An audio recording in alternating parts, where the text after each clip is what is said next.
네, 안녕하세요, 문도피. 이제 피아노 연주를 하시거나 연습을 하실 때 이제 궁금해하시고 고민되시는 부분들이 많을 거라고 생각하는데, 네, 그 중에서 대표적인 두 가지를 알려드리고자 합니다. 본론으로 들어가기 전에 이거는 절대 오피셜이 아닙니다. 저만의 개인적인 생각이고 저의 개인적인 의견이기 때문에 이거는 그냥 여러분들께 참고가 되고 도움이 됐으면 하는 바람에서 영상을 찍게 되었습니다. 함께 가보실까요? 네, 첫 번째 이제 고민은 뭐냐면, 과연 손을 푼다라는 게 어떤 의미일까입니다. 곡을 좀 몇 개 치고 이렇게 손을 푼다고는 하지만 정작 어디가 풀리는지 감으로 안 오시는 분들이 좀 많을 거라고 생각하는데요. 네, 저도 그랬습니다. 네, 어쨌든 그 손을 푼다라는 의미가 무엇일까, 그거에 대해서 한번 말씀드리려고 합니다. 일단 손의 구조에 대해서 말씀드리려고 하는데요. 네, 손의 구조에는 크게 세 가지가 있습니다. 일단 손가락뼈인 여기 수지골이랑 이제 이 손바닥을 이루는 이 5가지 뼈라고 하죠. 여기를 중수골이라고 하고요. 그리고 여기 손목에 있는 뼈를 수근골이라고 합니다. 이게 총 3가지로 나뉘어져 있는데, 일단 이제 정말 여기서 중요한 얘기가 나오는데요. 피아노를 칠 때 이 중수골이랑 이 손가락 뼈인 이 수지골, 이 만나는 지점, 이 뼈가 튀어나오는 이 지점이 가장 시작점이고 가장 중요한 지점이라고 생각됩니다. 이 지점을 관점으로 해서 피아노 손을 푼다를 인식하시면 굉장히 좋을 것 같아요. 제가 한번 시범으로 예를 들어보겠습니다. 우선 저희가 일단은 한홍 C 메이저 스케일을 한번 쳐볼게요. 이제 보통 그냥 관점을 여기 손끝이나 아니면 그냥 일반적으로 그냥 손가락에 관점을 두시면 이렇게 뭐 물론 굴러가긴 할 거예요. 뭐 안 굴러가시는 분들도 계시겠지만 어쨌든 굴러가긴 할 거예요. 굴러갈 건데, 이게 단점이 뭐냐면 이제 손가락으로 이렇게 찢게 되고 결국에는 힘이 들어가고 팔에 힘 들어가고 나중에 스케일을 치실 때 점점 이렇게 무너져가는 그런 현상을 볼 수가 있습니다. 그런데 이제 이 관점을 한번 바꿔보실까요? 아까 말씀드렸죠? 이 지점, 이 튀어나오는 지점을 한번 생각해보세요. 생각해보시고, 여기가 그냥 시초예요. 여기가 시작 지점이니까 하나씩 천천히 한번 이걸 다 찾아보시는 거예요.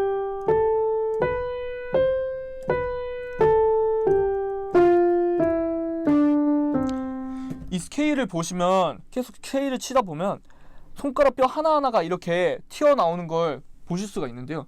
그거를 하나하나 인지하면서 연습을 하시면 손이 어느 순간인가 갑자기 이제 굴러가요. 계속.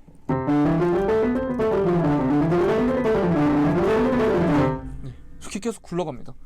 그래서 이 관점을 여기에 포커스를 두시는 걸 저는 강력하게 추천드립니다.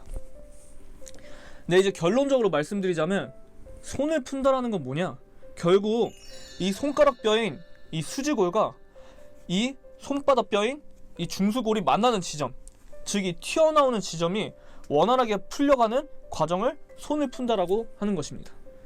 네, 저희가 이제 예를 들어서 저희가 이제 축구 시합을 나가기 전에 이제 발목이나 약간 무릎을 이렇게 돌리고 이제 피고 이제 막 이렇게 스트레칭을 하잖아요. 어쨌든 네, 어떻게 보면 그거랑 비슷하게 이제 저희가 손을 푼다라는 거는 이 튀어나오는 이 지점이라는 이 모터를 이제 완벽하게 가동을 시켜주기 위해서 계속 풀어주는 연습을 해주는 겁니다.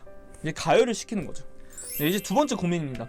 피아노를 잘 치시는 분들께서 이렇게 가끔씩 말씀을 하시잖아요. 아, 이제 오늘따라 뭔가 손이 건반에 잘 붙네? 오늘 좀 약간 좀 잘 붙는 날이네? 약간 이렇게 말씀하시는 분들 혹시 좀 보신 적 있으세요? 네, 저는 이제 처음에 이거를 도대체 손이 붙는다라는 게 도대체 뭘까? 이거에 대해서 고민을 많이 해봤는데요. 네, 이거에 대한 이제 답을 제가 한번 알려드리고자 합니다. 네, 함께 가보실까요? 이제 손이 건반에 붙는다라는 얘기가 그냥 진짜 말 그대로 보면 진짜 쉬워요. 이제 이게 건반이라고 생각하시면 이 건반이고, 그냥 이 손끝이, 그러니까 자세히 말씀드리면 손끝이 이렇게 건반에 붙은 상태에서 연주를 하는 겁니다. 이렇게. 네, 그거예요. 이렇게 말 그대로 단순하게 손이 붙는다라는 거는 이런 의미인데, 근데 이렇게 하려면, 그러니까 말은 쉬운데 도대체 이거를 어떻게 하면 손이 붙을까라는 이제 많은 고민들을 하실 텐데, 이제 진짜 정답은 뭐냐면, 진짜 지루하게 들리실 수도 있겠지만 천천히 연습하는 겁니다. 사실 여기서도 또 고민이 생길 거예요. 왜 천천히 연습을 해야 되냐. 여러분 한번 생각해 보세요. 한번 채소를 칼질을 하는데 처음부터 초보자가 처음부터 그냥 계속 무작정 빨리만 깨서 칼질하고 이러면 실력이 늘까요? 계속 손 베이고 그냥 다치고 채소는 그냥 엉망으로 썰어져 있고 그러겠죠. 그래서 천천히 칼질을 해서 그런 연습을 한 다음에 나중에 점점 빨라지는 연습을 하는 거지. 그거랑 마찬가지로 손이 붙는 과정도 마찬가지입니다.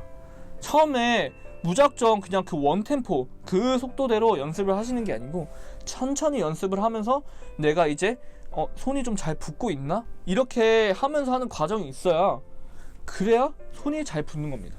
네, 그거를 이제 제가 한번 시범으로 보여드릴게요. 일단 제가 제일 좋아하는 곡 중에 이제 드뷔시의 어린이 전경 1번 이 곡이 있는데요. 한번 시범으로 보여드릴게요. 보통 이렇게 연습을 하실 때 처음에 이제 페달 없이 해볼게요. 페달 없이 처음에 보통 그냥 단순하게 이렇게 계속 연습을 하시는데, 물론 이 연습 방법이 뭐 아예 틀렸다라고는 말씀드릴 수는 없어요. 근데 이게 계속 이렇게 반복되다 보면 나중에 그냥 원템포로 친다 하면